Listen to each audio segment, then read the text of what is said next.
From the beginning of this story, it's December 17th, 2001. I'm 21 lost.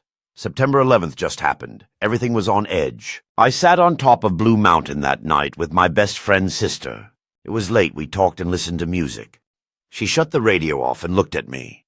She said, "You know it's the end of the world." I told she was nuts. She said, "Think about it." 11. Iraq and Afghanistan. She looked at me and said, "Think about it." I got out of the truck to relieve myself. I walked a couple of feet and then turned to look back. At the hood of the truck stood this thin being in all white. It stared in at her. I called out. It looked and came running straight for me. Boom! Everything went white and quiet. There I stood at the top of Blue Mountain. I was literally standing at the foot of a 30-foot-tall Messiah. Not frail and on a cross, but thick and stout. Stood in shock. Was I dead? Jesus told me he was pleased to have finally found me. I said, "Who am I?" To the left was a mechanical being, it said. "We would hide you away from things, too. Come." They showed us running into a golden pyramid.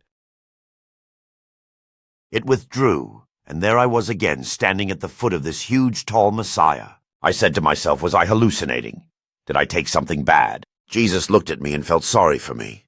I didn't know what to think, except she popped into my head. I thought, how am I going to hide this? I thanked the Messiah and turned to go back to the truck. I wrote it off, then looked back to see how worried he really was in his face. She started the truck up as soon as I got in. She didn't see anything at all. Now that's scary. Why did this happen? I wouldn't get answers for years. Let's fast forward to 2005. I returned home only wanting to leave again. I wanted to enlist in the Marines. I wanted to go to Afghanistan. I told my father. He flipped out and literally gave himself a heart attack. I didn't know what to do. I was lost again. Then while job hunting, I got a flag on Monster. Come. I ended up sending my resume to the CIA. By Halloween of 2005, I was approached and recruited after they watched for a while. I originally was a weasel for them. I eventually made it to Specialist. That's when I got answers. Mystic Mountain,